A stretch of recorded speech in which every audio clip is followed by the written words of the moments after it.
My elder sister said she didn't want to marry into the royal family. Thus, the imperial marriage originally arranged between her and the sixth prince fell upon me.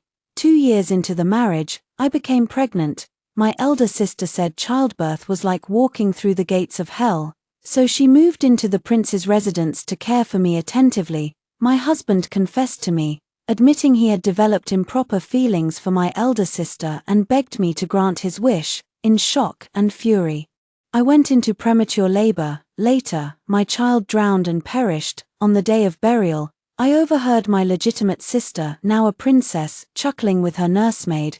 How could we let a bastard child born from a concubine take the position of eldest? Blame her wretched fate, she's dragged her child down to be lowborn too. When I opened my eyes again, I had returned to the day my pregnancy was first diagnosed. Congratulations, Your Highness, the princess is with child. Someone pulled me into an embrace, their voice brimming with joy. Wonderful, aheng, we're going to have a baby. Darkness gave way to light before my eyes. As I looked at Xiao Dingyan's seemingly genuine smile before me, I realized I had been reborn to this very day when I had just diagnosed my own pregnancy. At this moment, the news hadn't yet reached the Su residence. There was still time for everything.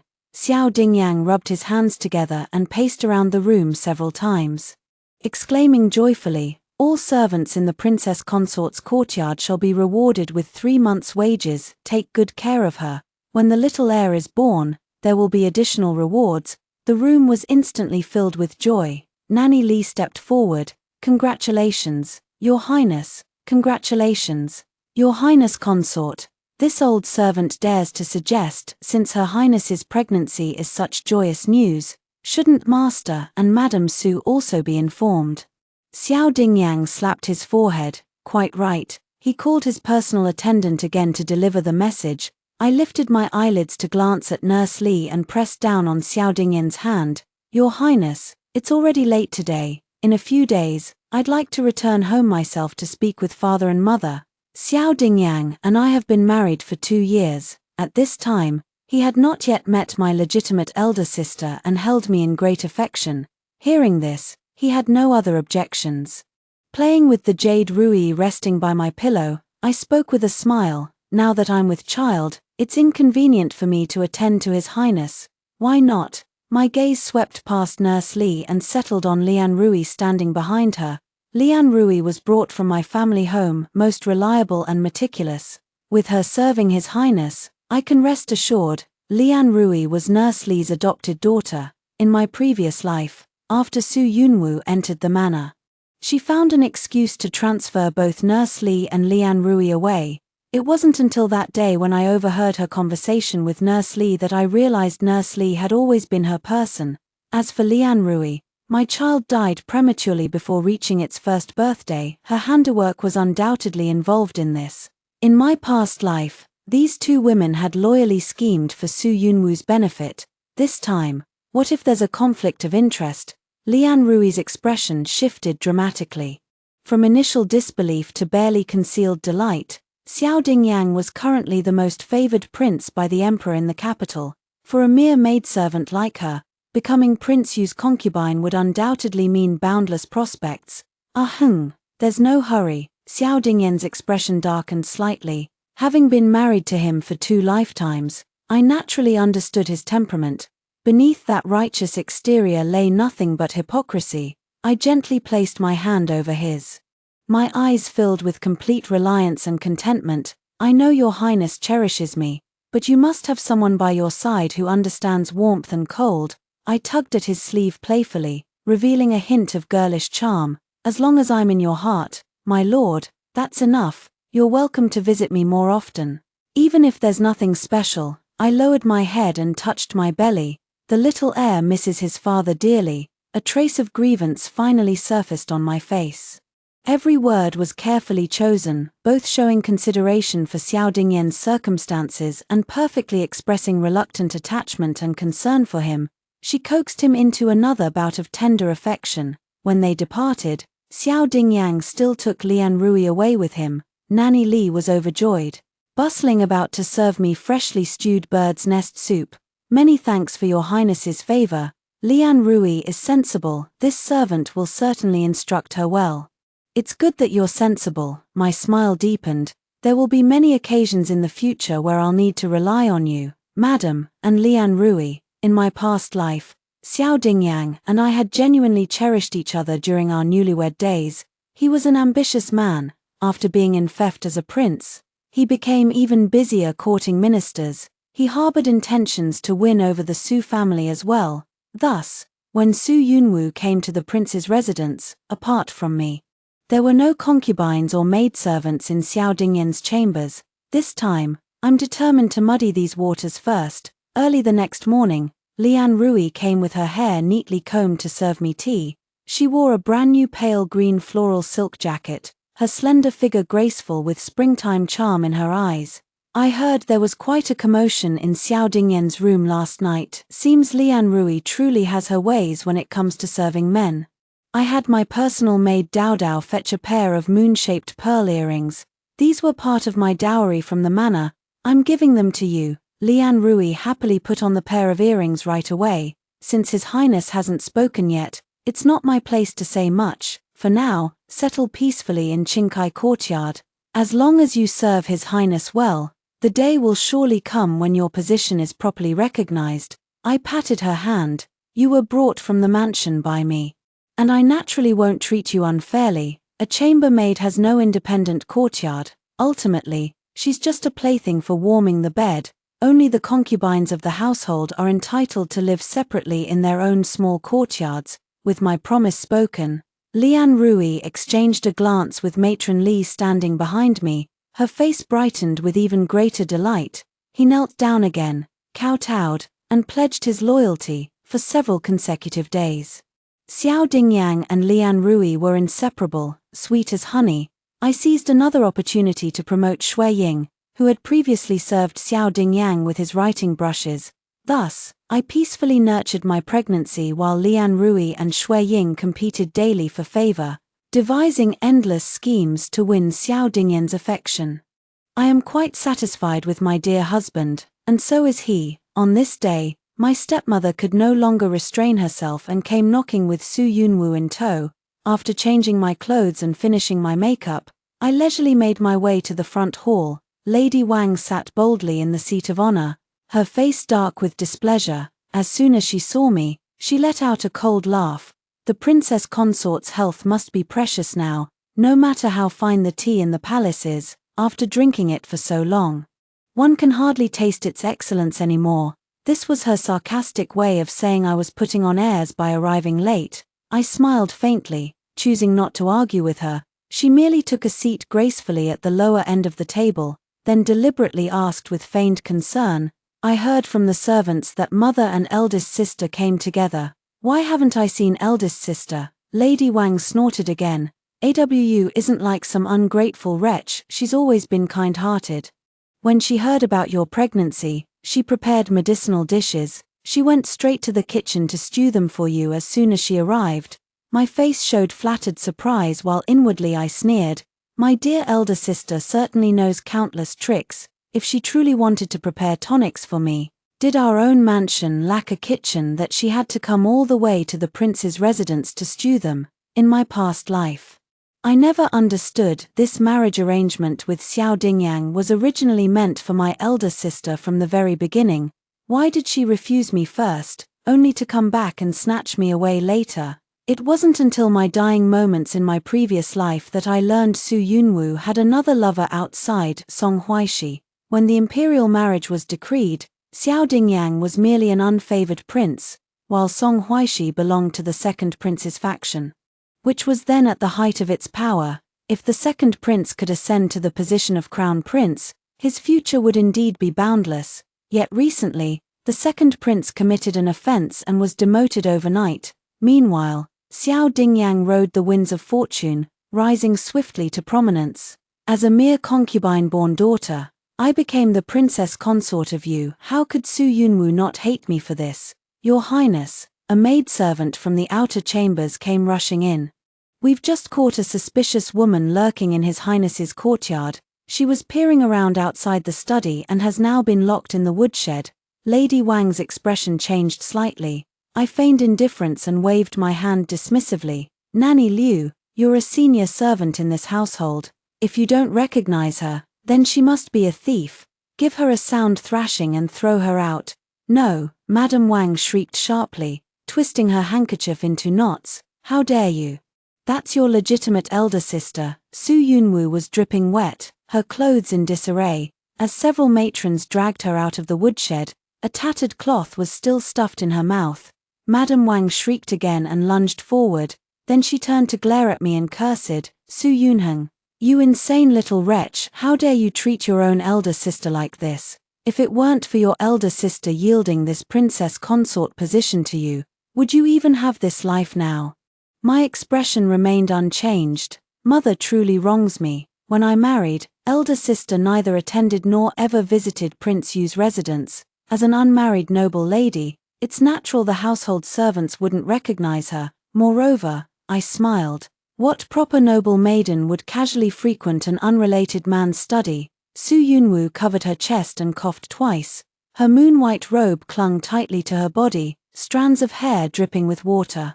She resembled a white flower drenched in rain, truly a sight that stirred pity in anyone who beheld her. Mother, it was my fault for not knowing my way around the prince's residence. All a misunderstanding.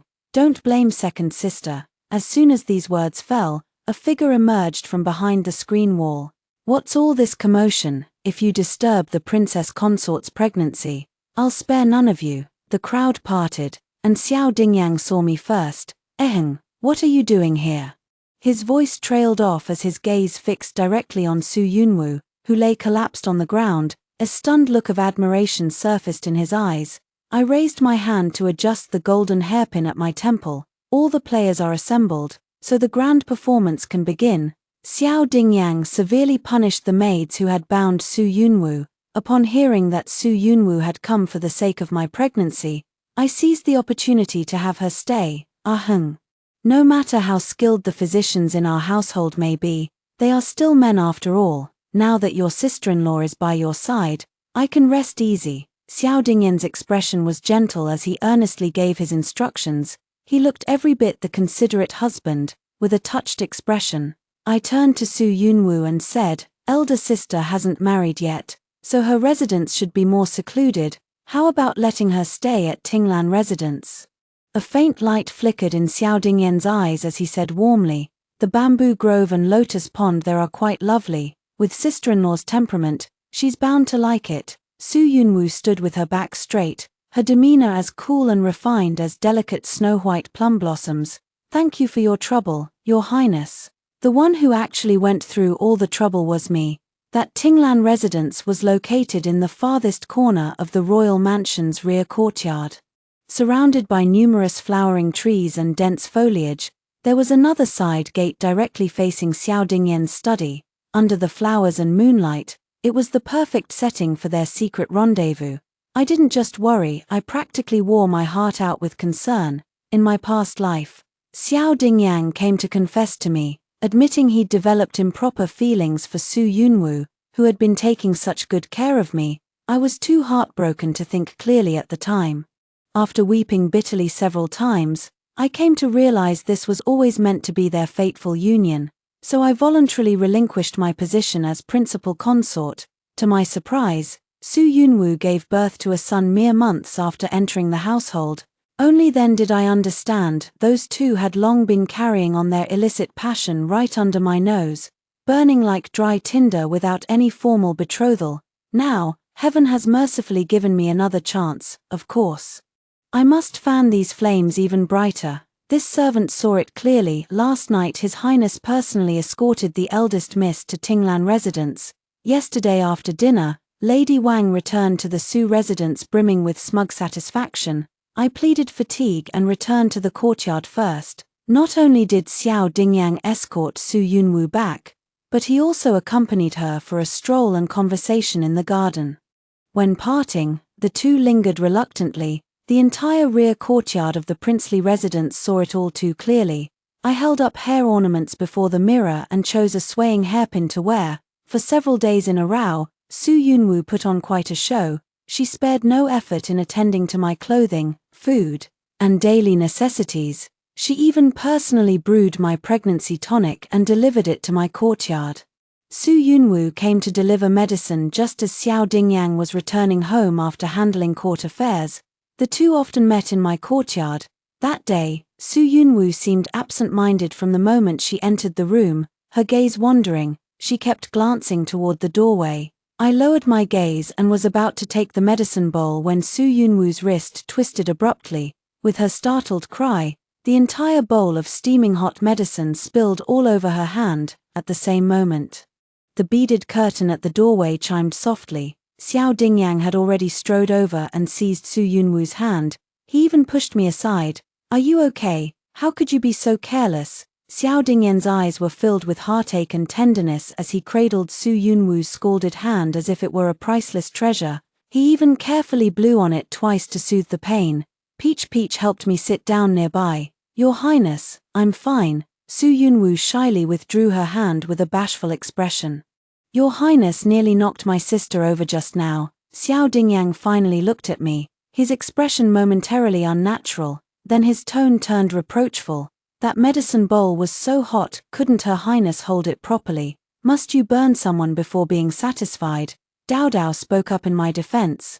"It was the young mistress who wasn't careful. Fortunately, the princess consort dodged it. What if it had scalded her belly?" Xiao Dingyang, flushed with anger, slammed his palm on the table.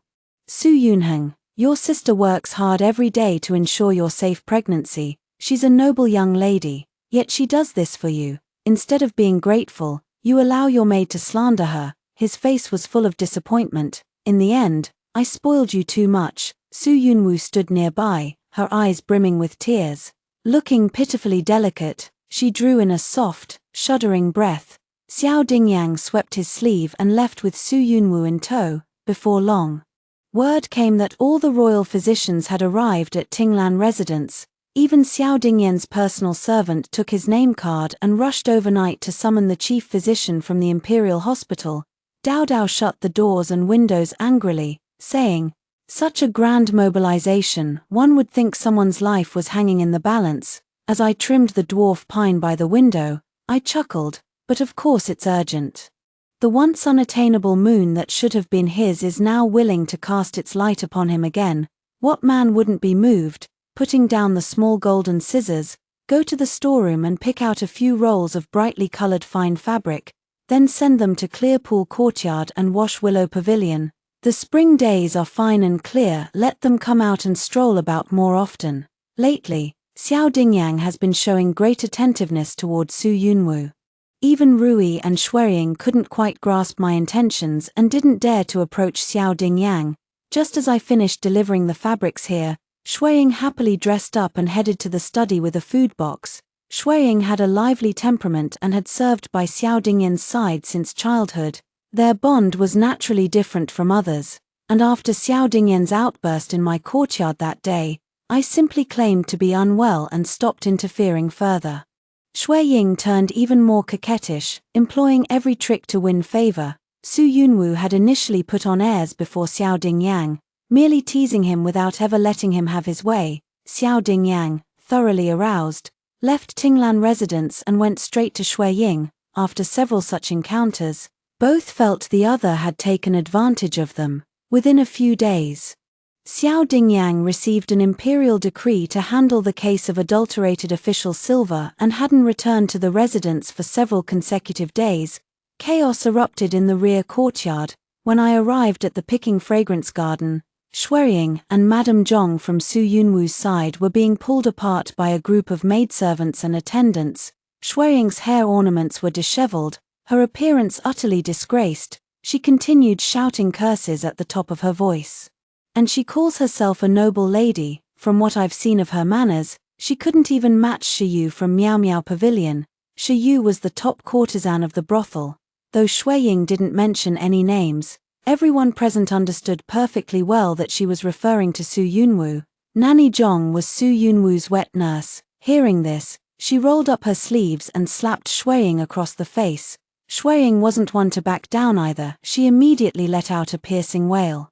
Then she clung desperately to Nanny Zhong, ramming her head into the woman's bosom. Nanny Zhong staggered back several steps from the impact and fell to the ground, wailing Ayo, Ayo incessantly. I watched coldly for a moment before speaking. Where have all the servants run off to hide? Don't they know they should come help? The two were pulled apart. Snow Cherry was small in stature and inexperienced after all, suffering many hidden wrongs. Her arms were covered in pinched bruises, and even her face bore several bloody scratches from fingernails. I sat down on the stone bench nearby. What exactly happened? Shuiying had long lost her earlier imposing manner, kneeling on the ground while clutching a handkerchief to wipe her tears. Your Highness knows well that His Highness the Prince has always loved brewing tea with morning dew. As his maidservant, I dared not be negligent in my duties, collecting dew every single day without fail regardless of wind or rain. But ever since Miss Su arrived, she's monopolized the lotus pond and forbids anyone from touching it. I couldn't bear the injustice and came to reason with her a few times. This wicked old servant then said that since His Highness spends every day at Tinglan residence anyway, whether I prepare tea or not hardly matters. Shuiying raised her voice. I am but a servant meant to attend to His Highness. Though some may know I'm temporarily residing in the palace to care for the princess consort's pregnancy, others unaware might mistake me for some concubine vying for favor. I didn't disperse the surrounding crowd. This picking fragrance garden was the royal residence's pleasure ground, frequented by many passers-by. Shuiying's voice rang clear and crisp as she elaborated the story with colorful embellishments. Even the servants outside were craning their necks to watch the commotion. In her previous life, Su Yunwu only needed to secretly seduce Xiao Dingyang behind my back after moving into the Prince Yu's residence. Everyone assumed it was Xiao Dingyang who had taken a fancy to Su Yunwu. How could a delicate woman like her, burdened with family expectations, possibly resist the mighty Prince Yu? This tale, once spread, would merely add to Prince Yu's reputation as a romantic libertine. In my past life, preoccupied with my pregnancy, I remained blissfully unaware until she ascended to the position of Prince Yu's consort with her hands clean. This time, she shouldn't expect to emerge untainted by the dust and mud. I ordered Shuiying to return to Zhuoliu Pavilion to reflect on her mistakes. You are not to step foot outside your room until Prince Xiao Dingyang returns to deal with this matter. Nanny Zhong came from the Wang family of Dongling, a capable and efficient woman. She took a step forward, gave a perfunctory curtsy, and spoke with an air of superiority. Today's incident, at best, amounts to this old servant being humiliated in Prince Yu's residence. At worst, it reflects poorly on the princess consort's inability to manage her household and her disrespect toward her elder sister. No matter how word spreads, it will tarnish Prince Yu's reputation. Nanny Zhong glared fiercely at Shuiying. Such lowly maidservants, according to the rules of the Dongling Wang family and the Su household, should all be soundly beaten and thrown out. I smiled faintly and said, normally that would be the case. However, Shuiying is now His Highness's chamber woman, and the prince has always shown her particular favor. Even as the mistress of the princely residence, I shouldn't overstep His Highness's authority by dealing with his people privately. Nanny Zhong had always held her head high in the Su residence, often acting as if she were the mistress herself. Now seeing that I was about to lightly brush past her, she stepped forward to block my way. I lifted my eyelids to look at her. What does Matron Zhong mean by this? Matron Zhong said solemnly. Second miss came from the Su household. If you can't manage this prince's residence properly, it would reflect poorly on the Su family's upbringing. This old servant wouldn't mind helping second miss manage the inner household affairs. Before the words had even finished leaving my mouth, Matron Li behind me had already kicked her squarely in the shin. What filthy old wretch dares spout nonsense before the princess consort? Are your dog eyes blind? There's no second miss or third miss in this entire princely estate, only Her Highness the princess consort. Several sturdy maidservants rushed forward and swiftly bound her up. In my past life, Matron Li and Lian Rui had been Su Yunwu's people. Through these two women, Su Yunwu quickly established her footing in the prince's residence upon arrival. This time, Lian Rui became Xiao Dingyan's chamber maid before anyone else. Nanny Li naturally sided with me. I sighed softly. Nanny Zhong has overstepped her bounds. as per custom, administer 5 strokes of the rod. Over the years at the Su residence, Nanny Zhong had grown presumptuous, rarely attending to her masters personally. Her frame wasn't as robust as it appeared either. After 5 strokes, she could no longer utter a sound. By the time they carried her back to Tinglan residence, Su Yunwu held her and wept bitterly, then came running to my courtyard to make a scene. She was stopped by Matron Li, who said the princess consort had suffered a fright and was already resting. 3 days later, when Xiao Dingyang returned to the estate, he was greeted at the gate by Shuiying, who had caught wind of his arrival, and escorted to Zhuoliu Pavilion. Shuiying wore a misty pink cloud-gauze dress, her face still veiled behind a piece of sheer silk. The entire figure appeared hazy yet elegant, leaving Xiao Dingyang utterly transfixed. Yet upon entering the room, Shuiying immediately began weeping.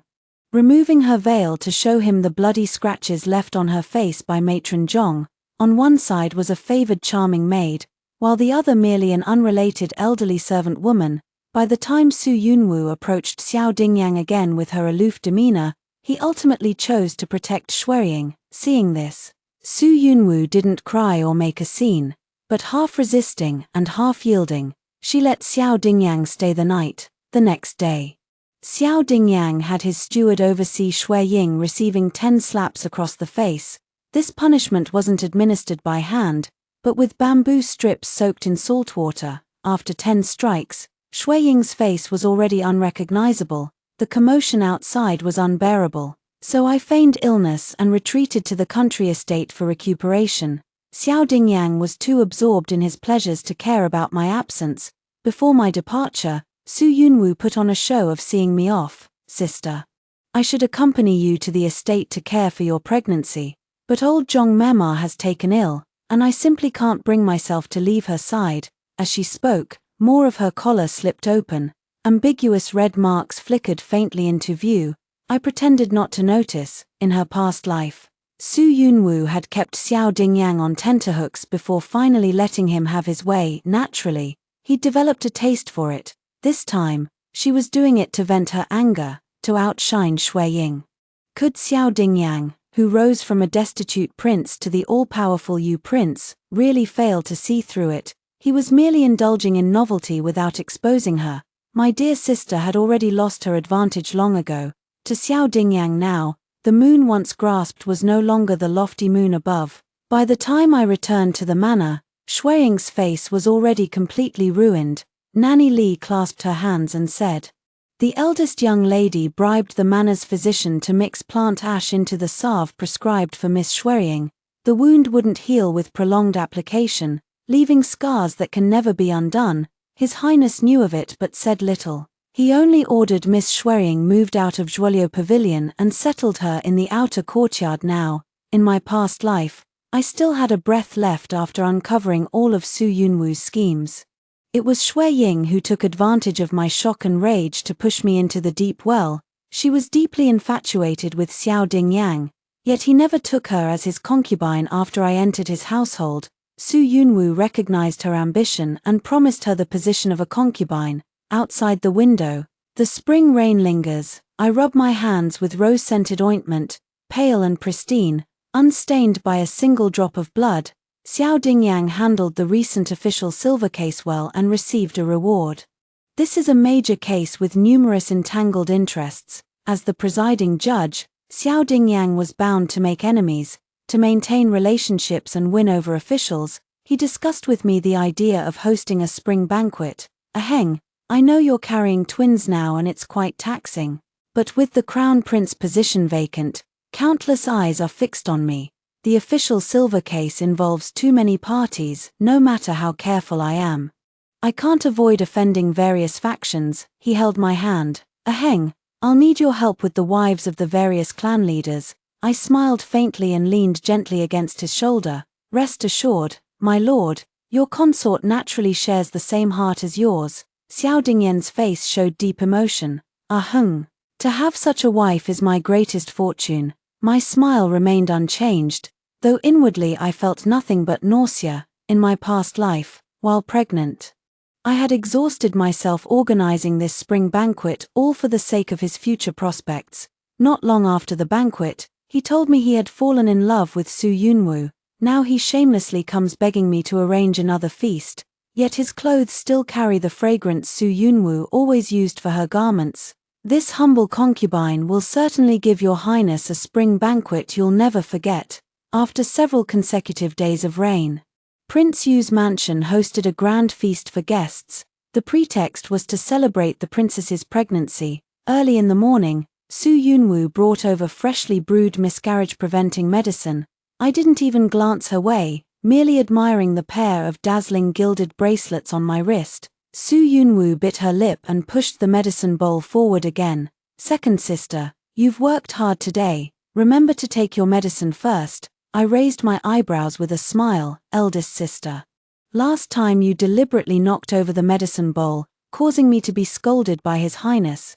Now I dare not accept it again." Su Yunwoo remained her usual aloof and pristine self, speaking indifferently. "You've misunderstood me, second sister, is that so?" I rose gracefully and reached out to take the medicine bowl. "Eldest sister prepares this miscarriage-preventing tonic for me with such care every day. Actually, all it needs is an extra dose of cattail pollen and balsam herb. Given enough time, even if the child doesn't miscarry, it will surely be born prematurely. Isn't that right?" Su Yunwoo's face changed color. "What do you mean by this? Sister, even if you dislike me, you shouldn't distrust me to this extent." I lowered my eyes and smiled, slowly lifting the medicine bowl. I then poured it slowly over Su Yunwoo's head from above. Su Yunwoo froze momentarily before letting out a startled scream. I curled my lips slightly. "Elder sister, remember this well." My hand slipped and I couldn't steady the tray. I gripped her chin, staring into her eyes as I enunciated each word deliberately. "Su Yunwoo, what does it matter even if you crawled into the prince's bed? On occasions like today, the one standing beside him before the crowd is me, Su Yunheng. The prince favors you, thinks your skills at serving people are impeccable. At best you'll be a concubine. In the future, my dear elder sister will have to go through the trouble of serving me tea as the rightful mistress." Su Yunwoo's perpetually aloof expression finally shattered. Envy and resentment flashed in her eyes. "Su Yunheng, how dare you boast before me? That position as the Prince of Yu's consort was merely something I discarded. Now that I want it back, you'll obediently return it with both hands. A mere low-born daughter dares to think she can rise above me. How preposterous," I scoffed disdainfully. Turning Su Yunwoo's face away with my hand, picking up a silk handkerchief, I meticulously wiped my fingers. "I forgot to tell you, eldest sister." I paused deliberately. "Oh wait, I should say the disgraced commoner Xiao Linyu now, the Song family who was implicated and imprisoned. Yes, that Marquis of Qingyang's household has regained its standing. I've heard young Marquis Song holds grudges fiercely and has a ruthless heart. I wonder if those who've wronged him can sleep soundly tonight. Song Huaishi is indeed sinister and cruel. In my past life, after his reinstatement, he sought out Su Yunwoo seeking revenge, but by then, I had already volunteered to become Prince Yu's secondary consort, waiting only for an auspicious date to welcome Su Yunwoo as his principal wife. Yet now, Su Yunwoo still hadn't received a single promise from Xiao Dingyang, who knew if she could still withdraw unscathed. I glanced at the sky outside the window. Spring flourished with boundless vitality. "Today's guests are all close friends and relatives. Tell the guards at the outer courtyard not to be overly strict. Also, prepare some wine and refreshments for them. Let everyone enjoy themselves." Xiao Dingyang was currently the most sought-after figure in the imperial capital. The nobility considered it an honor to receive an invitation from the Prince of Yu's residence. The entire spring banquet was bustling with guests. During the banquet, Madame Han, wife of the Minister of War, chimed in cheerfully, looking at Her Highness's pointed belly. "It must be a little prince." I pursed my lips into a faint smile and gave a slight nod. The royal physician also said it's likely a boy. Lowering her voice mysteriously, she said, "Master Muyun's painting stalk delivering a son truly works." Lady Mugwa, sitting nearby, overheard and leaned in closer. "Is that Master Muyun from Linjiao Temple?" she asked eagerly. "I've heard he's an enlightened monk, especially renowned for his paintings. They're said to be imbued with Buddhist blessings." Lady Han seemed tempted and began speaking thoughtfully. Your Highness, might this humble concubine be permitted to view that painting of the celestial crane delivering a son? Lady Han had yet to bear any children, yet the Minister of War happened to be a devoted romantic who vowed never to take a concubine in this lifetime, because of this heir problem. Lady Han had consulted countless physicians and tried numerous remedies. I hesitated slightly. Madam, you may not know this, but that painting isn't kept in the rear courtyard. When we requested the painting earlier, the master helped us calculate it would be most effective if hung where His Highness could see it daily. I offered an apologetic smile. At present, it's hanging in His Highness's study. All are ladies of the inner household. And entering a man's study without permission would be improper. Lady Han asked somewhat unwillingly, couldn't we have a servant fetch it? The Duchess of Mugwa gave her a slight push. Sister Han, you may not know this, but Master Muyun's paintings have all been consecrated. Before hanging them, one must check the feng shui, purify oneself with bathing and changing clothes. They absolutely cannot be moved casually, otherwise, their spiritual power will be lost. The chief counselor's wife, Madam Ji, who had been quietly listening to our conversation, spoke up softly. I'm also quite curious about that child-blessing painting. Why don't Your Highness secretly take us to have a peek? The current chief counselor holds immense power and is utterly impartial. It's ordinarily very difficult to establish connections with him. At this moment, with Jisha speaking thus, I could no longer refuse. So I had Nurse Li lead some people to clear the path, lest we offend noble guests. Walking along the winding corridor through the inner ceremonial gate, I suddenly caught a glimpse of smoke-pink fabric flitting between the dark green shadows of trees. I glanced subtly at Dao Dao without changing expression.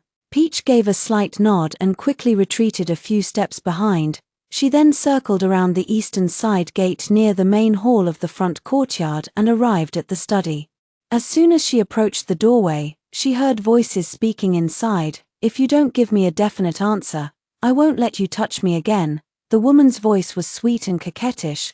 The ladies present exchanged glances. Immediately afterward, a man responded with amusement in his voice. You heartless thing. I'm the one who suffers, while you're the one who enjoys. Her voice trailed off at the end, followed by another ambiguous rustling sound from within. At this point, the noble women outside naturally understood what was happening. They hastily covered their flushed faces with handkerchiefs and turned to leave. Then they heard the woman inside speak again. I never meant to compete with second sister. It's just that when the imperial decree arranged our marriage, it should have been our joyous union. Second sister, jealous that I'm the legitimate daughter who always takes precedence in everything, threw a tantrum and stole this marriage from me. I only blame myself for being unable to control my love for you. Must I really perform concubine's rights to my own half-sister in the future? She began to sob softly. All right, don't cry, let me think. Ah Wu, why must you push me like this? It's just a matter of waiting a little longer. Once I ascend the throne, the position of empress should rightfully go to a noble-born daughter. The voices in the study gradually lowered, replaced by increasingly ambiguous sounds. Madame G's face turned ashen. She came from a noble family, and her husband was the powerful chief grand secretary. Known for his integrity, she was the foremost among noble women in the capital. From their conversation just now, their status was evident to all. The crowd looked at me with pity in their eyes. Just as he was about to turn and leave, someone rushed out from the side and forcefully pushed open the study door. Xiao Dingyan's study was already located in a secluded part of the estate. And after his affair with Su Yunwu began, he disliked having servants attend to him nearby even more. Today, the estate was hosting a banquet, and everyone was busy. At this moment, there was no one guarding the door, nor anyone to stop them.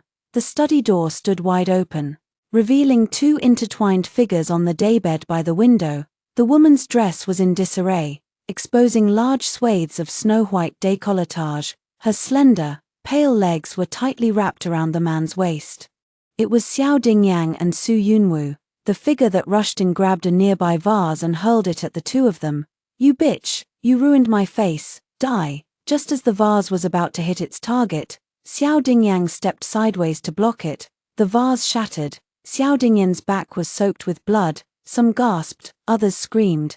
Xiao Dingyan's face darkened. Su Yunwu, who sat clutching her chest on the couch, looked at me anxiously through the crowd. I silently curled my lips in a faint smile, then, beneath her astonished gaze, I fainted. For the following fortnight, memorials impeaching Xiao Dingyang arrived one after another. His mother came from humble origins, without maternal clan support. His path had always been treacherous. The spring banquet tore open a rift, laying bare every incident since his enfeoffment as prince. The slightest misstep, and the fate of the former second prince would serve as a dire warning. The emperor summoned Xiao Dingyang to the palace for several consecutive days, berating him harshly. Xiao Dingyang returned crestfallen, taking his foul mood out on Su Yunwu as well. The Su family, utterly humiliated, chose to act as if she didn't exist, and so Su Yunwu remained inexplicably living at Tinglan residence. Shui Ying was beaten to death, her body wrapped in a tattered straw mat and thrown away. Now Lian Rui has become the most favored person in the mansion. Su Yunwu, the legitimate daughter of the Su family, spends her days exhausting all means to compete for favor with Lian Rui. Without the Su family to rely on, she could only cling desperately to Xiao Dingyang. Yet, the moon remains suspended in our hearts precisely because it is cold and unattainable. Once plucked and held in hand, its flavor seems no more than this. All such matters, I pay no heed to whatsoever. I delegated some authority to Mother Li and Lian Rui, letting them and Su Yunwu battle it out fiercely. In the blink of an eye, summer faded into autumn's chill. Amidst the desolate autumn scenery, the second prince Xiao Linyu rebelled. Candle flames flickered. Clad in a misty white silk nightgown, I sat by the window embroidering tiger head shoes for the child in my womb. Peach moved a small stool and sat opposite, tracing patterns. The room had been warmed early with charcoal, making one's bones feel deliciously lazy. My lady, I hear the war situation in Qingju is getting dire. The rebels should have been repelled half a month ago, but now I fear it won't be so easy. Peach lowered her voice again to ask, they said the rebels weren't that numerous to begin with, so why hasn't the suppression been successful yet? I merely smiled without responding. Dao Dao pressed further. Dear mistress, please tell me, my elder brother is also serving in the army, and I'm terribly worried. I sigh. You see, our prince is the sixth in line, with 3 princesses and 2 princes above him, excluding the traitor Xiao Linyu and that sickly third prince. Our prince stands the best chance of inheriting the throne. The one above has long delayed naming an heir, waiting for the right moment. It's just unfortunate that the spring banquet became a setback for our prince. Now the Yu prince's residence is caught in a storm, barely able to protect itself. In my opinion, Qingju will be that moment. I paused for a moment. Just 30,000 rebels, what threat could they possibly pose? The only reason we haven't crushed them yet is His Majesty clinging to old sentiments. If you ask me, destruction precedes construction.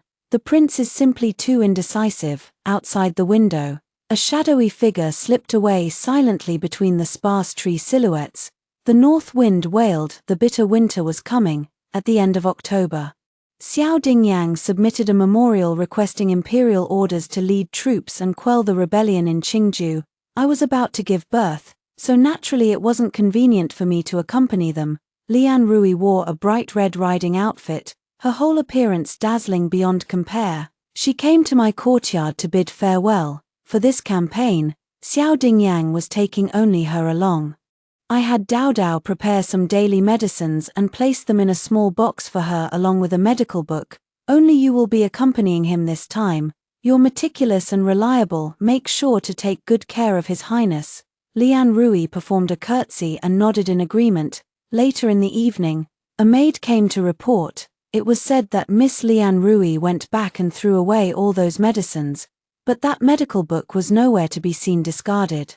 The medical book recorded many remedies for injuries and illnesses that could be useful in daily life. Most importantly, there was a prescription titled Secret Imperial Recipe for Conceiving a Son. It was claimed to guarantee the birth of a male heir with just 1 dose. I continued embroidering the tiger head shoes. That day when old Nanny Li eavesdropped outside the window, Just a slight hint was enough. Lian Rui blew pillow talk for several days until Xiao Dingyang agreed to go to Qingju. Xiao Dingyang had fallen out of imperial favor these past months and was deeply frustrated by his thwarted ambitions. Weighing both options, he decided to gamble big. My hands moved swiftly, deftly embroidering the tiger's eyes. Ambition is good, what I fear is her lacking it. 3 months after Xiao Dingyang left the capital, I gave birth to a son. He looked exactly like the child from my previous life. The news reached Qingju, and Xiao Dingyang sent someone back with a jade pendant. He said the child would be named Chengjin. I slowly burned the letter over candlelight, then turned and called my child's name Jingyi. Another month passed, and Tao Tao's brother sent word back. It was said that Xiao Dingyang vomited blood during military discussions. The army physician examined him and found it was a fundamental injury to his vitality. Upon further investigation, Thunder God Vine was discovered in the quarters of his concubine who accompanied him to the front. Lian Rui stubbornly insisted that I had framed her. However, no matter how many physicians examined it, it was indeed a good prescription. As for the Thunder God Vine, perhaps old Mother Li's eyesight had failed with age, mistaking Angelica de Hurica in the prescription. Old Mother Li and Lian Rui were beaten to death overnight with military rods. By early spring, news of victory arrived. Xiao Linyu was captured alive and has been escorted back to the capital. The messenger soldier stumbled and scrambled into Prince Yu's residence. A strip of white cloth was still tied around his arm. The infant who had been sleeping soundly in swaddling clothes suddenly began to cry. The soldier knelt before me. His voice came from afar, unreal, as if in a dream. Prince Yu is dead. The entire household knelt down, weeping uncontrollably. I held the child in my arms, soothing him softly. That medicine had damaged Xiao Dingyan's health on the battlefield. The slightest misstep could cost him his life, and that was only to be expected. My dear husband, with his worthless life, fought to secure a bright future for our son. I softly laughed until tears came. On the day of the royal mansion's grand funeral, Su Yunwu took advantage of the chaos to escape. A few days later, she was sent back by Song Huaishi in a carriage. She had already been tortured beyond recognition. On horseback, the strikingly handsome Song Huaishi smiled deeply. I heard the Prince of Yu's mansion lost a lowly concubine. Song has come specially to return her. My expression remained calm. Many thanks, young Marquis. Song Huaishi's boot tip pressed against Su Yunwu's chin. Su Yunwu shrank back, trembling all over. Ah Wu, Song Huaishi murmured softly, like a lover's whisper. I hate betrayal most of all. If you're not smart enough, don't provoke me. Xiao Dingyang was rewarded with hereditary nobility for his son due to his merits in suppressing rebellion. 3 years later, the emperor passed away, and the third prince Xiao Yingkang ascended the throne. The era name was changed to Shurenhe. In the 8th year of Shurenhe, the emperor died and passed the throne to Prince Yu. After hearing the first story above, what are your thoughts? Feel free to share your opinions in the comments section. Next, there is another similar story. Let's continue to see. Today is the day I throw the embroidered ball to choose a husband. I've just spotted a dashing young man in splendid attire. I'm about to toss the embroidered ball down, but suddenly, blocking bullet comments appear before my eyes. Don't throw it, whatever you do. There's a crazy female lead below who's going to snatch your embroidered ball and toss it to a beggar. That's right. And next to her is an idiotic prince male lead who'll use his power to force you into marrying that beggar. I refused to listen and tossed the embroidered ball down anyway. Just as the bullet comments predicted, it was snatched away. But before the embroidered ball could fully descend, I took the next one from the maid's hands. 1, 2, 3, a full 7. The barrage froze. The female lead was stunned. I gave a charming smile. Since I'm already taking in a son-in-law, wouldn't it be fine if I brought a few more into my backyard? The competition downstairs was fierce. Although the female lead was disguised as a man, she didn't conceal her chest and even wore makeup on her face. It's particularly obvious. Strangely enough, aside from me, others seem blind to it. You can't take this. Seeing the embroidered ball land in the male lead's hands, the female lead pouted and shot him a reproachful glare. The male lead seemed to thoroughly enjoy making the female lead jealous, deliberately holding the embroidered ball high just to tease her. It wasn't until the female lead crossed her arms and showed genuine anger that the male lead finally flashed her an overly sweet, doting smile. Patting her little head, he casually tossed the embroidered ball to her with a look of feigned disdain. The barrage comments were practically gnashing their teeth. What gives them the right to flaunt their love here? Do they even know where they are? These lunatics, I'd love to slap each of them 10 times across the face. And he has the nerve to act picky. Hilarious. Who cares about this filthy man who's been passed around by countless women, a rotten cucumber at best? Only the female lead would treat him like treasure. Having a mouthpiece in this world is truly a wonderful thing. Keep cursing, curse more. I found myself contentedly with my round fan, continuing to observe the scene below. The female lead clutched the embroidered ball while looking around, dodging the arms trying to snatch it from her. Who knows what she's deliberately searching for, but soon enough, she had chosen her target. With a leap, she flung the embroidered ball with pinpoint accuracy toward the filthy, stinking beggar in the corner. Hey, catch, your stroke of fortune has arrived. The barrage of comments exploded. Ah, that bitch, that damn bitch. So disgusting. Does she really think acting like this makes her cute and innocent? She's just vicious and wicked. While reading, some fans actually defended her, saying she didn't mean it. Phut, as if this wasn't intentional. Those pandering male-favoring protagonists should just die. I'm so furious. These days even animals can be female leads. The author's morals are completely twisted. That brain-dead idiot. I haven't cursed enough. The barrage comments were so angry the entire blue screen transformed into the shape of a pufferfish. So adorable. I really want to comfort them, but now isn't the right moment, so I suppress the urge to poke them with my finger. I shift my focus back to the female lead. As I had expected, the embroidered ball thrown toward the beggar didn't successfully land in his hands. Instead, it was intercepted midway by a strikingly handsome young man dressed in blue. Not only that, but whether intentionally or not, the young man had stepped directly on the female lead's head with considerable force while using Qigong to snatch the ball mid-air, and he did so with quite some vigor. He directly stomped the female lead flat onto the ground. The barrage of comments on the blue screen instantly transformed into swaying sunflowers. Whose subordinate is this, to be so fearless? We are greatly pleased, reward him, and handsomely. So satisfying. My pent-up frustration from 10 years has finally been released. This young man is impressive, let's take him in. Ha ha ha ha ha, here he, cough, sorry, got a stitch laughing, ha ha ha. I tapped my folding fan against the tip of my nose, lowering my eyes to hide the infectious smile tugging at my lips. A maid nearby served tea and snacks. Young Master Nai Sang truly lives up to being the Martial Alliance leader's only son, such elegant lightness skills.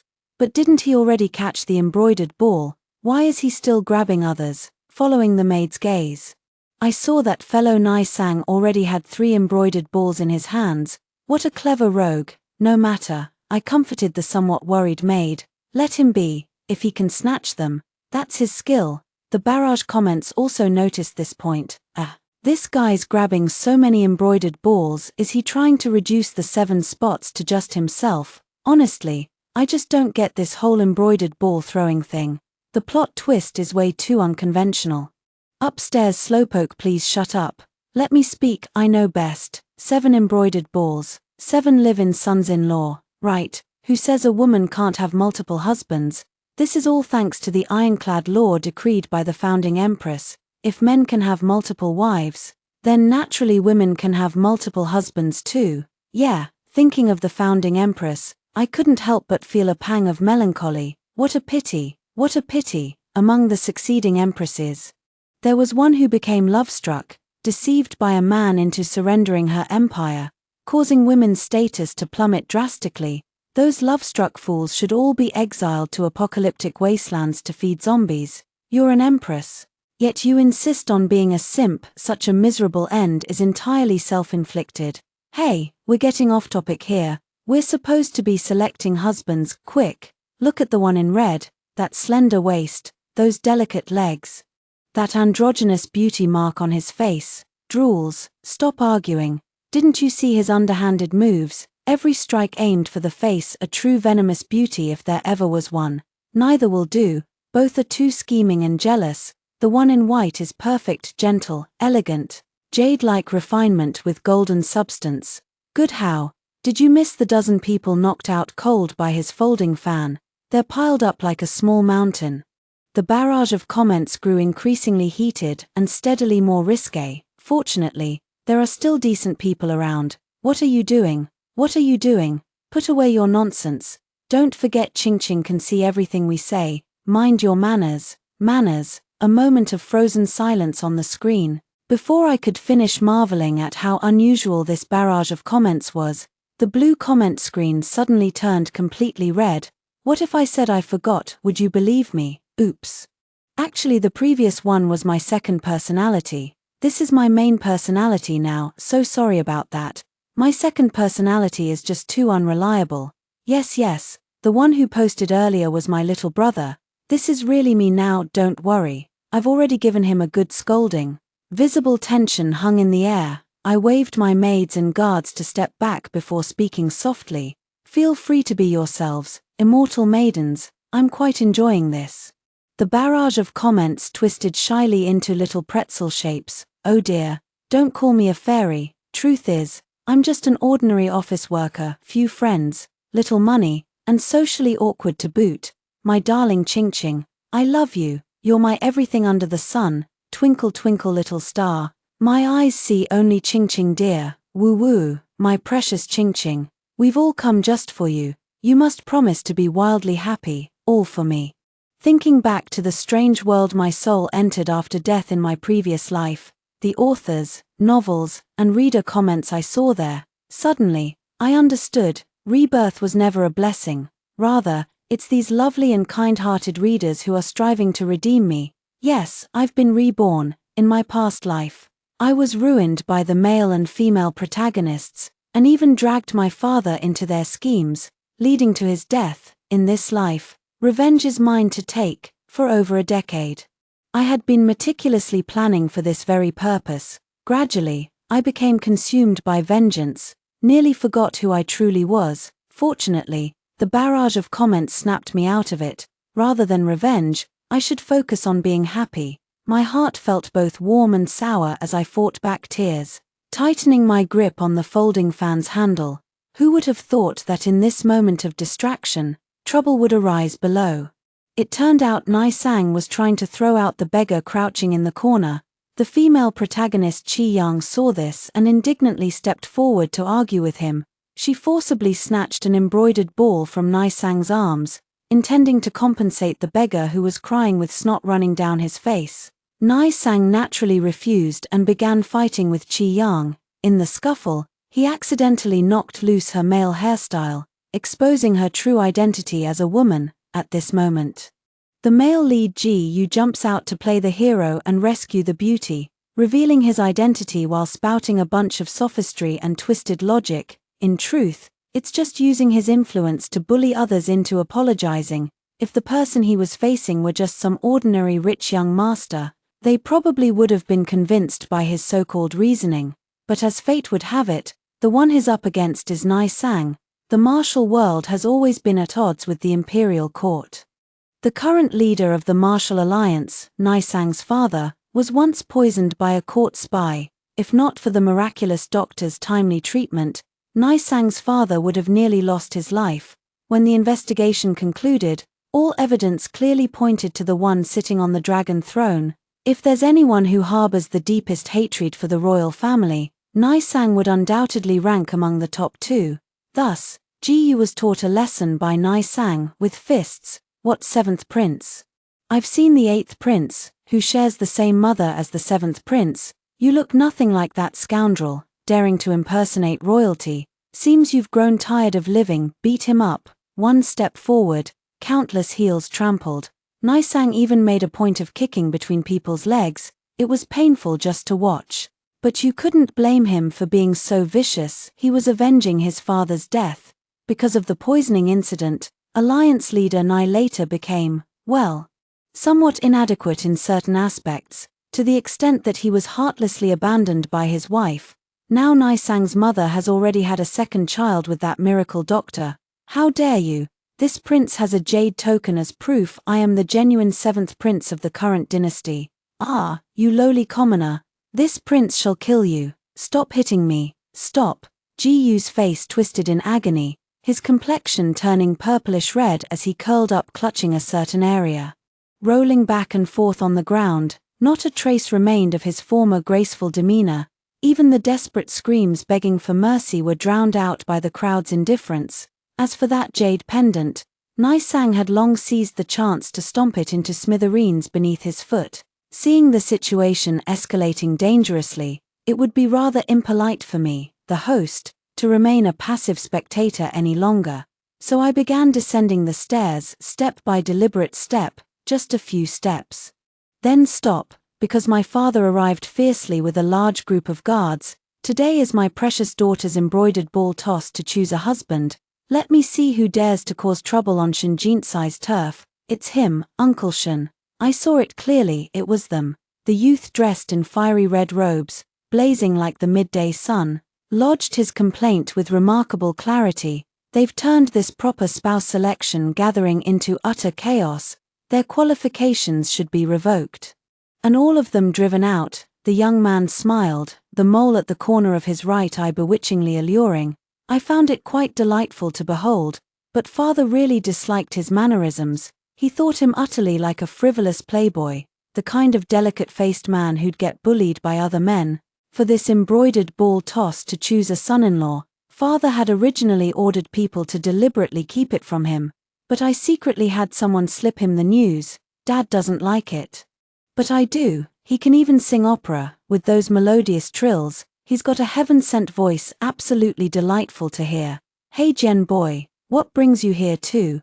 Dad indeed glared at Jenyi with extreme disdain. When his gaze fell on the embroidered ball in Jenyi's hands, he instinctively reached out to snatch it. Ah, Uncle Shin, what are you saying? I've wanted to marry Sister Ching since childhood. Of course I had to come. Jenyi took a step back, hiding the hard-won embroidered ball behind him, clutching it tightly as if afraid it might be snatched away, yet his face remained all smiles. Uncle Shin, Qingjie and I grew up together, innocent and inseparable. There could be no better match than us, a union made in heaven. Father pointed at him, his beard trembling with rage. I hurried downstairs, quickly moved to his side, and gently patted his back. Father, official matters come first. Then I glared at Jenyi. Not a word was spoken. But Jenyi instinctively reached to pinch his ears and kneel. Fortunately, he quickly recognized the situation and made a clumsy gesture to cover it up.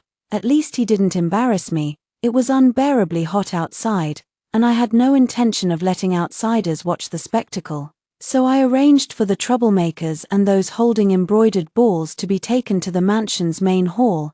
Thus, this groom selection ceremony came to an end, before we could even enter the hall.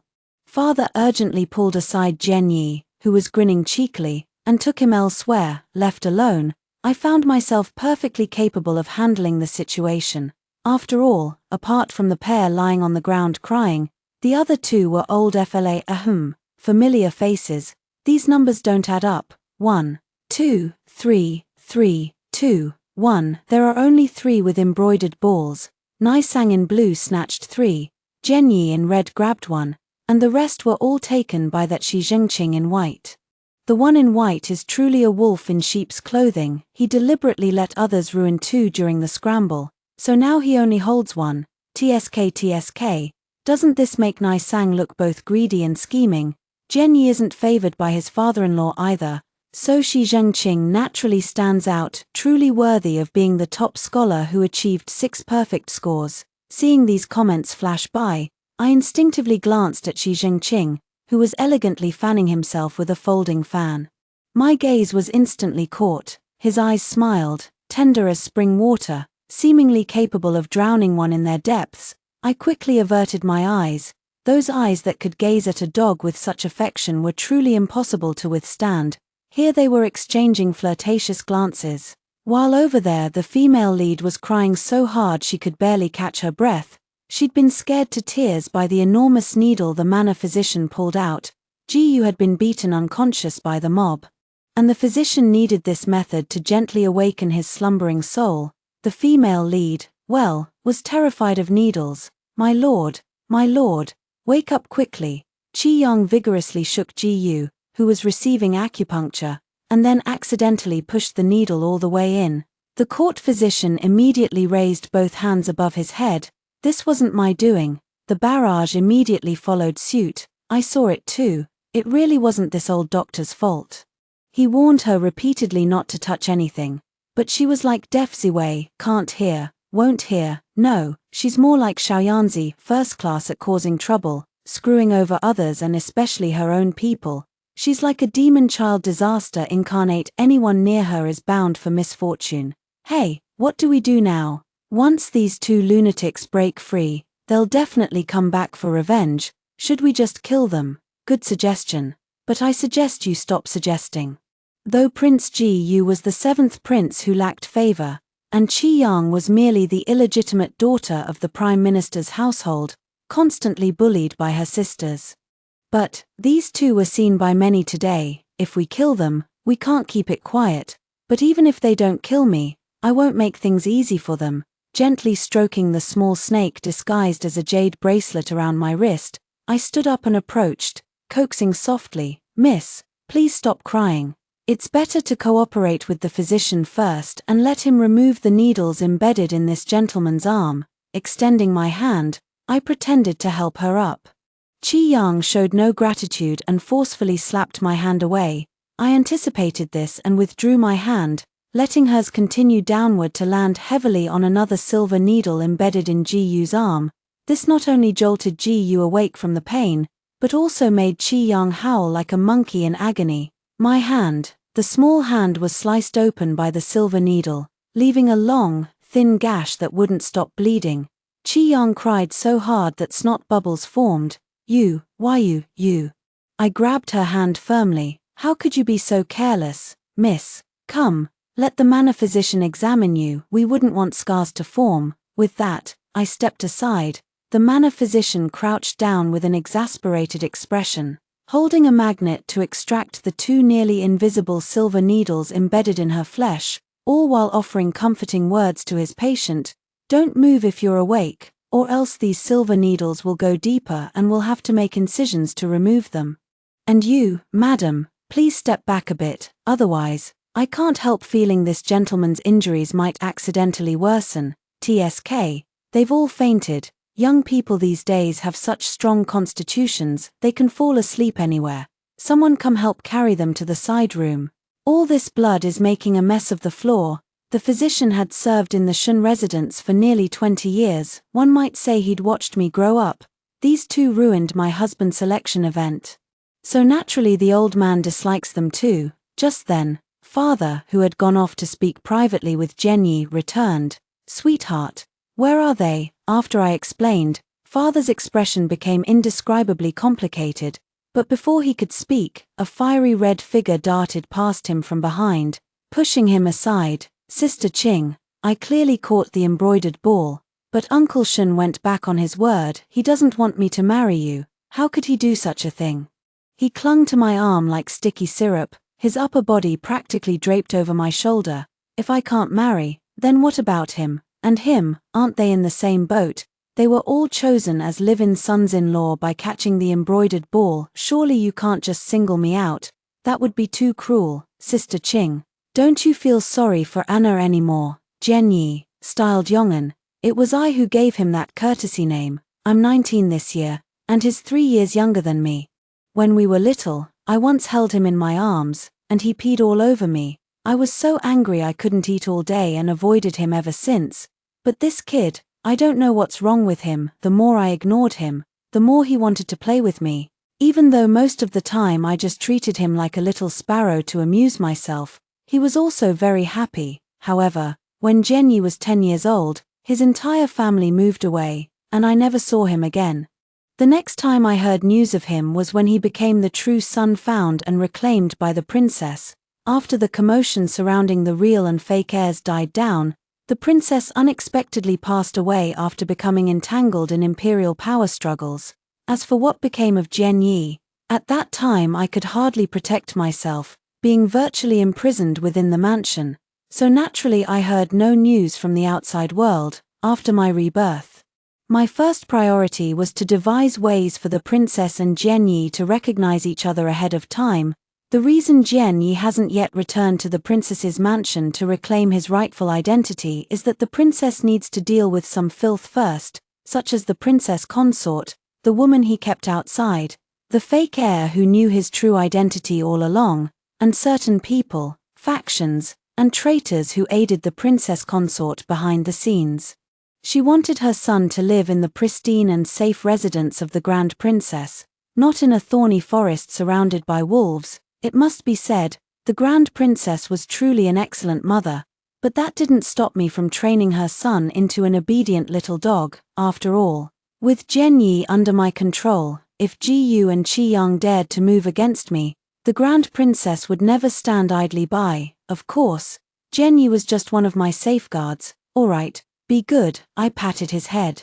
And he obediently lowered it to let me pet him. He kept muttering under his breath, "Then you'd better not go back on your word like father-in-law did, or I won't let you off easy." The young master's coquetry was truly lethal. "H, always so glib-tongued, who's your father-in-law? I certainly won't agree to it, so don't even think about it." Father's face turned cold as he shook his head, only to immediately replace it with a warm smile. "Nephew Nai, Zhengqing.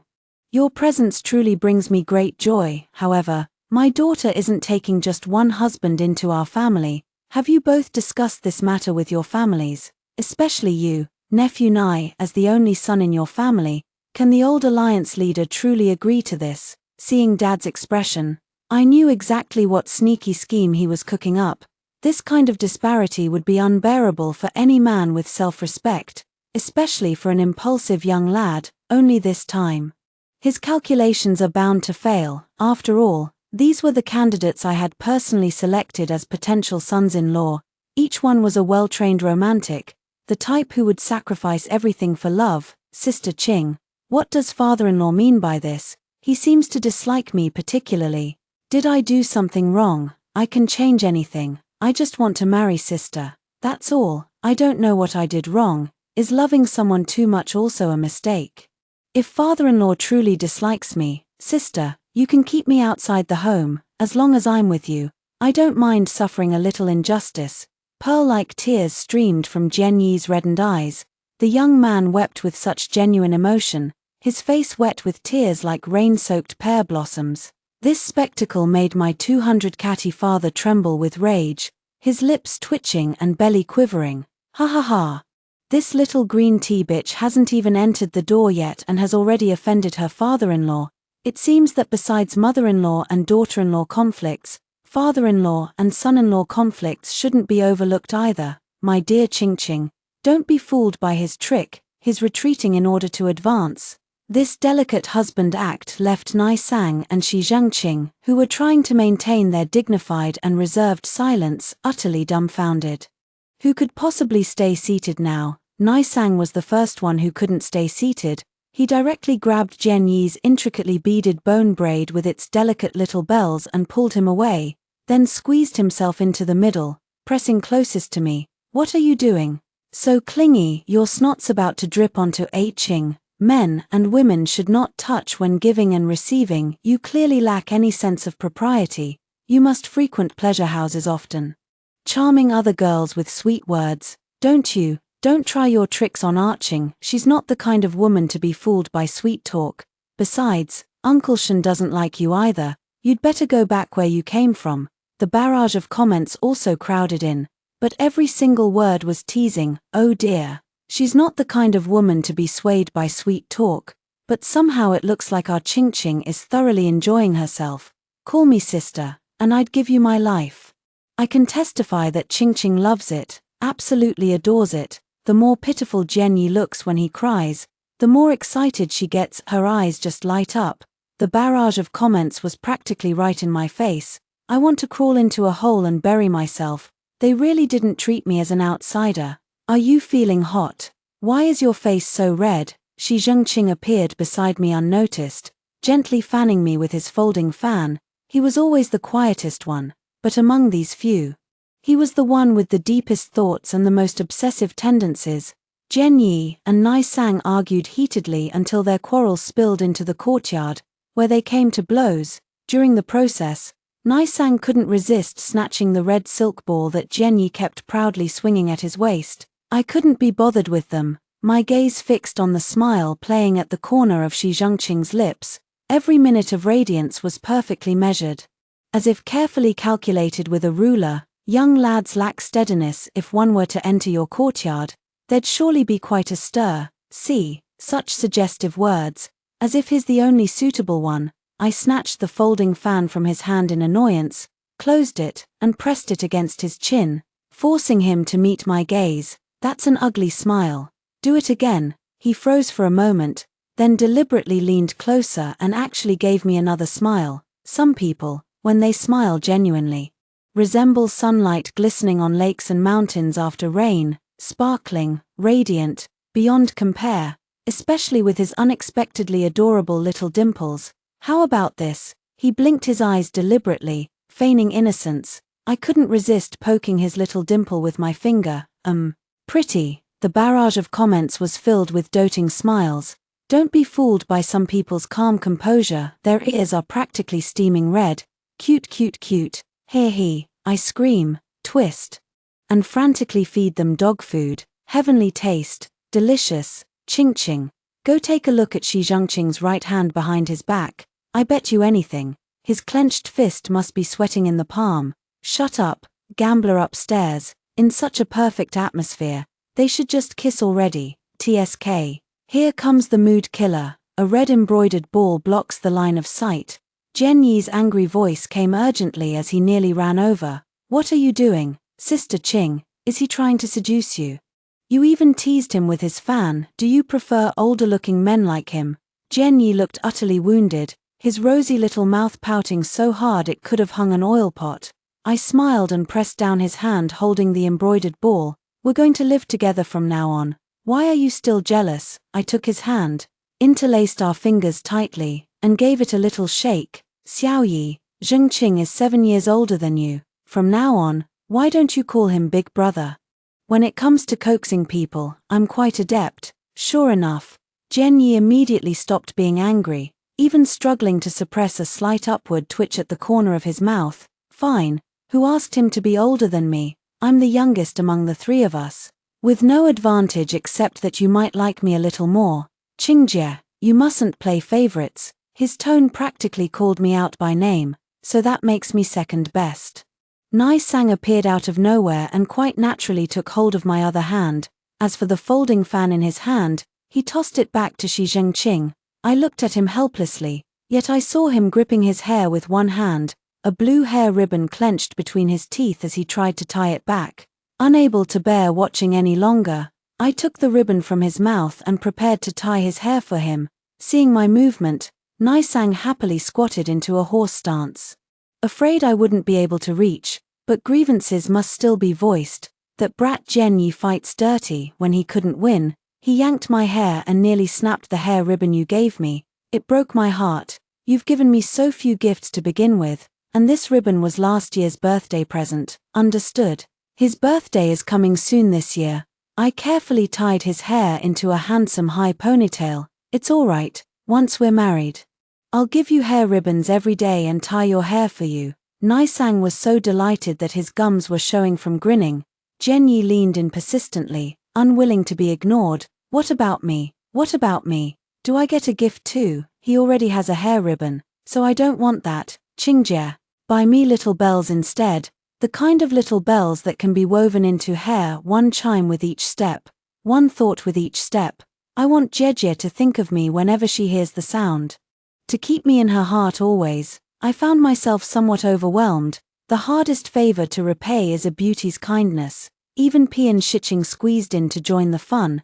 Everyone's asking Qingqing for gifts, but I actually have a gift for Qingqing. In his hand appeared an exquisite golden hairpin. Appearing as if by magic, it's exactly the kind I like. A man giving a hairpin to a woman inherently carries romantic connotations. and him presenting it now makes it all the more meaningful. Instantly putting these two bystanders to shame, just as I was at a loss for what to do, father, who had slipped away earlier, suddenly returned. You're not even married yet. Behave yourselves, especially you. Jenny, they're fine, but not you. You come here right now, we need to have a serious talk. Jian was dragged away mercilessly by his father, ear firmly pinched. He dared only to yelp in pain, not daring to struggle. Sister Qing, wait for me. I won't give up, father-in-law. Be gentle, if you ruin it, Sister Qing will be heartbroken. She loves my face the most. Oh right, the embroidered ball. Sister Qing, please keep it safe for me. I want to preserve it later. Don't let father-in-law snatch it away. Who knows what father did. But Jian Yi was knocked unconscious overnight by someone sent by the Grand Princess and taken away. I know he dislikes how I threw the embroidered ball to choose so many husbands at once, and how I got involved with powerful figures. The former is because he's old-fashioned and stubborn, while the latter stems from his fear that I'll be dragged into trouble he can't protect me from. But I know that after today, he'll agree, because those two brain-damaged protagonists woke up and were immediately taken away by their belatedly arriving secret guards, before leaving. They still wanted their secret guards to kill my entire family. The barrage comments kept watch over them for me, so the moment they made a move, the martial arts masters I had arranged captured them all in one fell swoop. I deliberately let the male and female leads escape. These two are dumber than I thought, going out for fun yet deliberately shaking off their secret guards. Sending such masters to their early reincarnation counts as my boundless virtue, in their past life. They merely basked in their status and power, while I was just an ordinary merchant's daughter. Ching, what if we've gone too far? These two are the male and female leads. Could they have some protagonist halo or something? Right, better kill them as soon as possible. Both hold grudges. Jiyu may be an unfavored prince now, but once his mother's wrongful adultery accusation is cleared, he'll become the emperor's beloved again. Then he'll be harder to kill. I'm someone who doesn't take advice, yet also does, so, earlier in the hall, I planted Jiyu through their wounds. The sleeve was lifted, revealing a small snake on the wrist that opened its eyes, its agile body coiled around my fingertip, the snake's head nuzzling affectionately. So this wasn't a bracelet after all. How fascinating. No way, why does this little snake act so dog-like? Ching, did you use this thing for the Jiyu poison? Holy cow, didn't any of you notice? This snake, isn't it exactly the life-bound Jiyu of that major villain from the book? The one who nearly killed both the male and female leads. The live comments sure know a lot. The major villain, that shy little meow boy who blushes at the drop of a hat, loves beautiful silver ornaments, has those rare jade blue and peach pink heterochromatic eyes, and always covers them with sheer white gauze. Is he really this formidable? Confess. Ching, are you keeping other wild men too? I've given you my lifeblood Jiyu, that's literally giving you my life. If used to save someone, this thing can bring the dead back to life. Must be that big villain Yi Xianxian, with that angelic face looking pure and harmless, acting like he knows nothing. Yet his Jiyu magic is terrifyingly slick, and he kills faster than lightning. If it's him, then Ching, you'd better be careful. Miaojiang men aren't allowed to marry into families. But judging by the book's description of the villain's personality, he's eccentric and petty. Exactly, the female lead accidentally killed one of his Jiyu worms, and he spent 10 whole years hunting down both protagonists, leaving them unable to sleep peacefully or eat comfortably. I completely agree with this. For example, right now he's probably hiding somewhere dark within 50 meters of me, just waiting for me to call his name, but I still have important matters to attend to. So I'm in no hurry to comfort the puppy. A knock sounded at the door, and I followed the butler to the secret chamber behind the rockery. The beggar from daytime was tied to the torture rack, covered in wounds. His tendons were severed, his collarbones pierced through, and his once somewhat handsome face hidden beneath the filth had been slashed beyond recognition. Especially between his thighs, already a bloody mess, it was clear someone had swiftly and ruthlessly ensured he would never father children. The steward respectfully presented a clean barbed whip for me to vent my fury. Young mistress, we've uncovered everything. This beggar appeared at your embroidered ball-throwing ceremony because someone deliberately brought him there. At this point, the steward's voice carried anger. That woman was the one who brazenly claimed to be the seventh prince's consort. She said she pitied this beggar for not getting any coins, so she covered for him and helped him sneak into the embroidered ball-throwing event. The gatekeeper Guzi, who accepted bribed silver from that woman, has already been given 50 lashes, had his tongue cut out, and been sold off. As for this beggar, his name is Chen San. He lives under a bridge and has an elderly mother, a younger sister, and a few good-for-nothing beggar friends, all captured and held next door. Does the young mistress wish to deal with them? Thinking of how Chen San's family in my past life tormented me, their daughter-in-law, under all sorts of pretexts.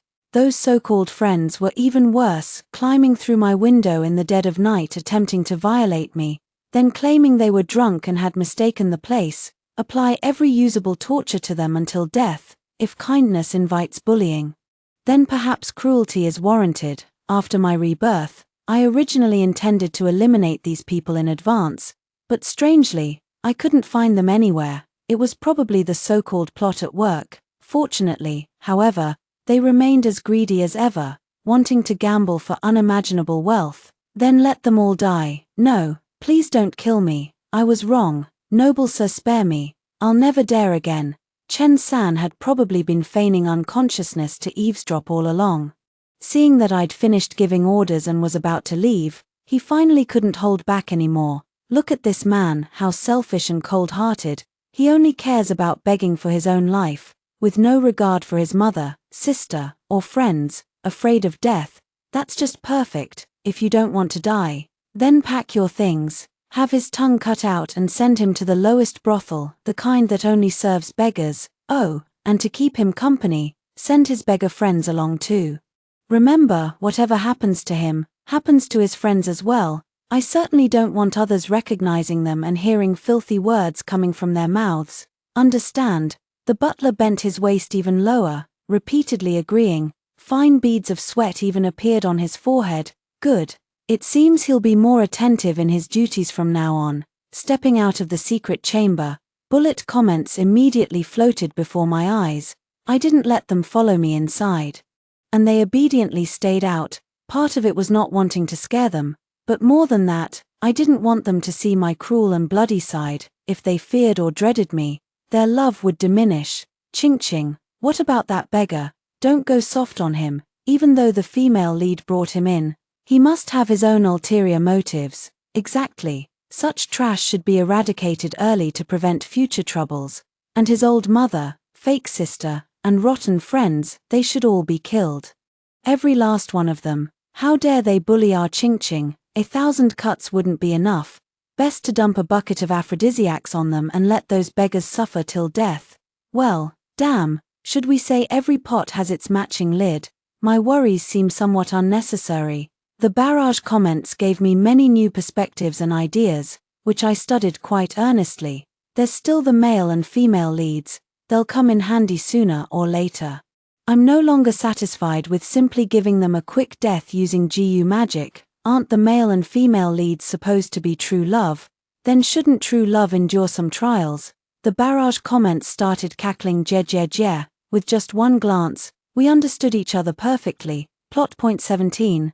The male and female leads will be assassinated by remnants of the former dynasty. The male lead falls off a cliff while protecting the female lead, loses his memory, and is found by a peasant girl. Plot point 23.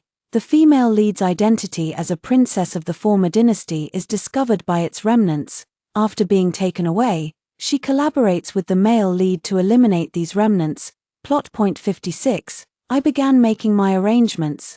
Since I already knew the plot, naturally I had ways to make these events happen ahead of schedule, and so, while father was busy preparing for my grand wedding to take a husband, I hid in the shadows watching as the amnesiac male lead was rescued by the peasant women I'd arranged in advance.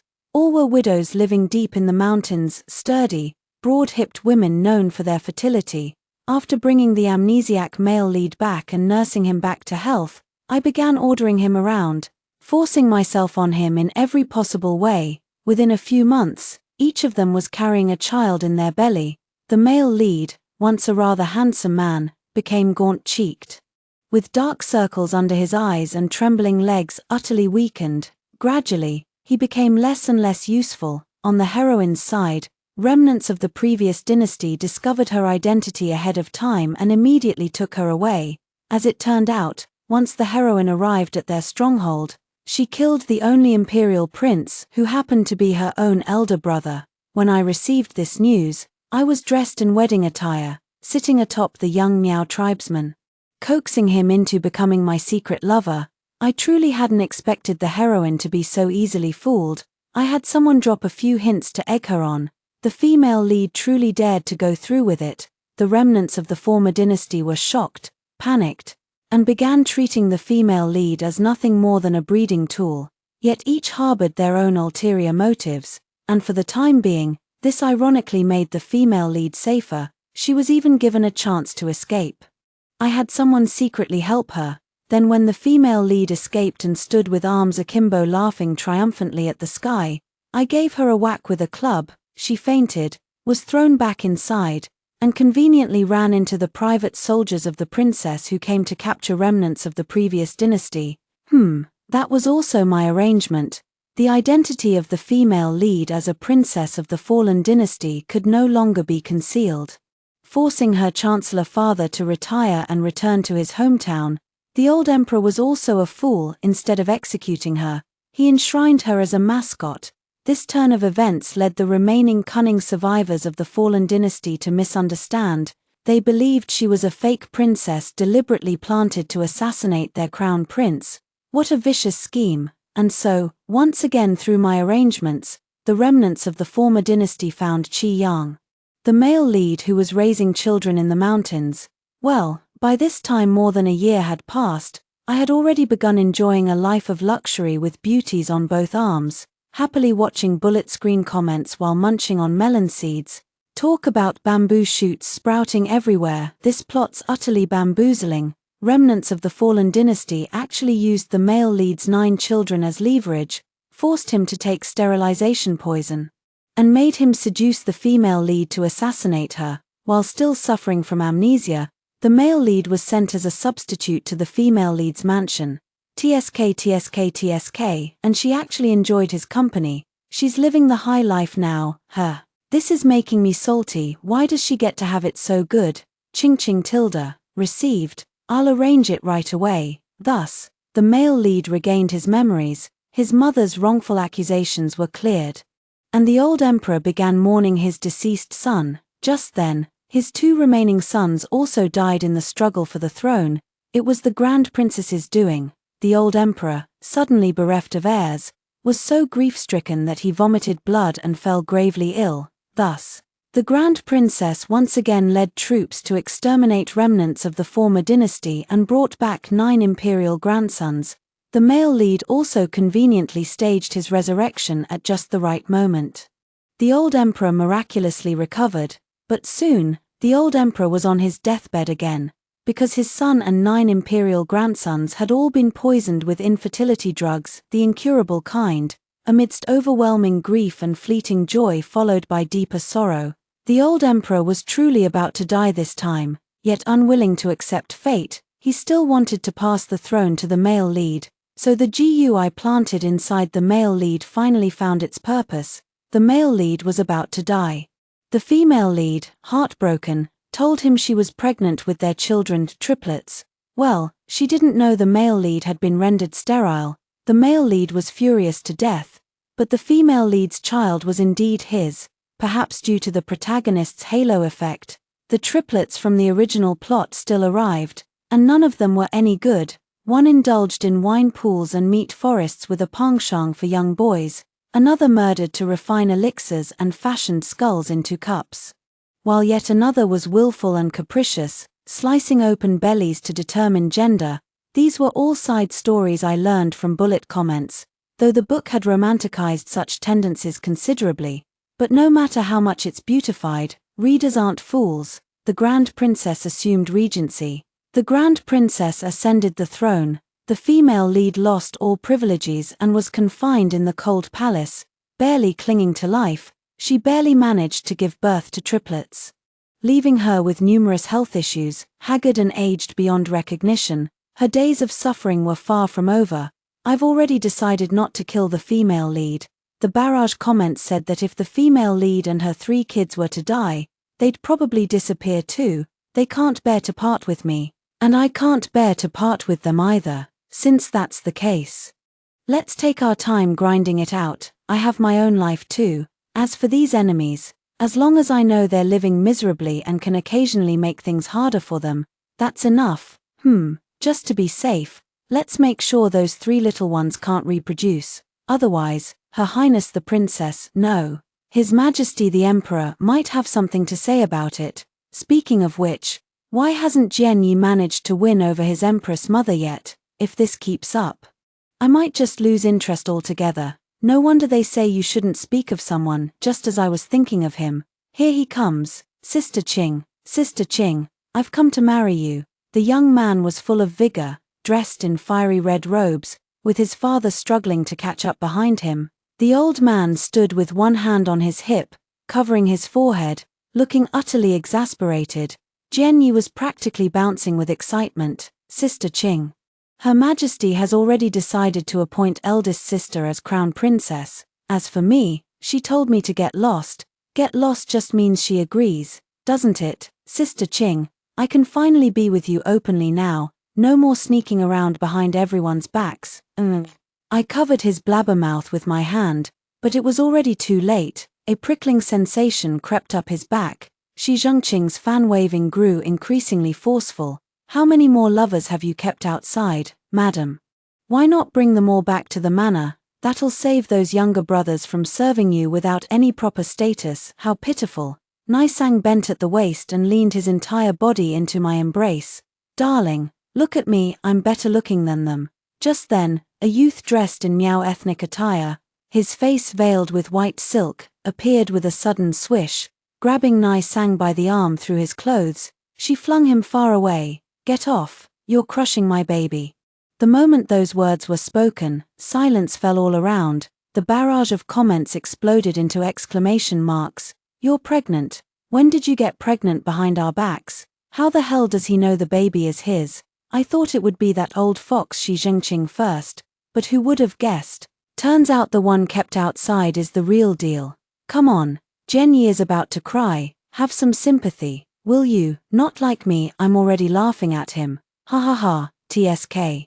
How are we supposed to get by from now on? I touched my still flat belly, nestled against Shi Zhengqing's chest, and let out a long sigh, yet the corners of my mouth stubbornly curled upward against my will. After hearing the 2 stories above, what are your thoughts? Feel free to share your opinions in the comments section. Looking forward to hearing from you. If you liked this story, don't forget to like it, share it, and subscribe to my channel. See you next time.